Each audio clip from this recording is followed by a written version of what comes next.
Assalamualaikum guys, ini adalah antara masjid yang Ada sangat dua benda yang kita kena buat. Satu adalah balik pada diri Masjid kita, Al-Ghufran sama ada biologi, dekat tepian melihat kepada ciptaan manusia, ataupun sosiologi, melihat kepada perangai manusia dalam masyarakat, ataupun psikologi, melihat kepada cara berfikir manusia tadi. Itu yang pertama.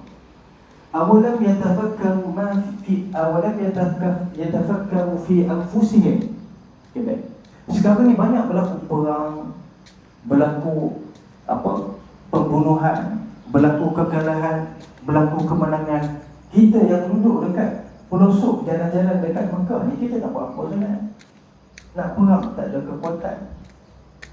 Apa yang kita boleh buat?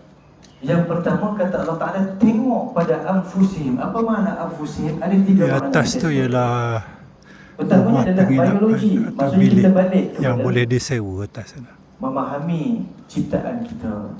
Yang kedua, psikologi. Macam mana manusia berfikir. Macam manusia, orang Mekah boleh terkesan dengan apa yang berlaku dekat Parsi.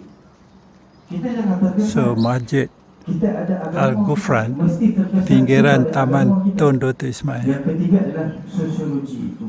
Macam mana diri kita dalam masyarakat. Macam mana posisi, TDI sana. perangai, sikap, pendirian kita dalam sesuatu komuniti ataupun masyarakat. Maka Allah mulakan sedemikian.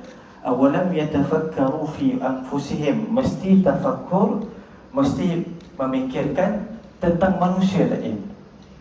Sebab apa yang berlaku tu balik pada manusia juga. Kejahatan yang berlaku ni adalah kejahatan manusia. Kesilapan keputusan politik di peringkat global itu adalah kesilapan manusia yang memberi kesan kepada manusia yang lain.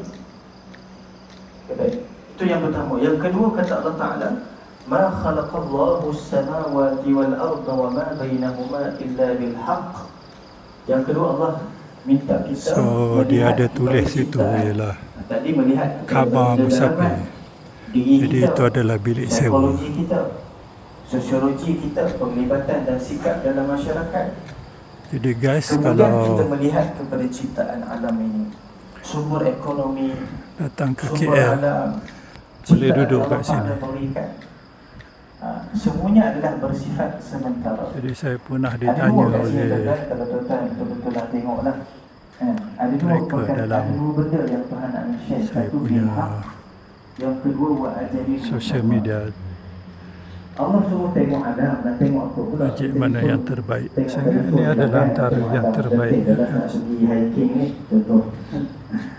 Nak tengok Adam apa pula ni. So Contoh ini kan. phone number dia kalau nak sewa bilik. Allah beritahu tengok dua benda ni. Tak apalah. Dia ada tak boleh nak gila. masjid ni, tu dia ada email dia Satu Tuhan kata bilhaq, untuk kontak. melihat penciptaan Allah Ta'ala itu setiapnya. Dia ada dewan makan, dewan kahwin, bilik conference. So kalau nak buat conference pun boleh kat sini. Tujuan dan sebab itu dia. Dan dia ada catering service Maksud melihat di complete. situ. Jadi saya kata Setiap masjid apa ni yang ada bagus. dalam kehidupan Kalau kita hari ini Sabtu ada sebab. memang kita dapat breakfast dekat sini. Yang kedua, Dan maknanya buka puasa memang ada setiap hari dan juga sahur. sementara.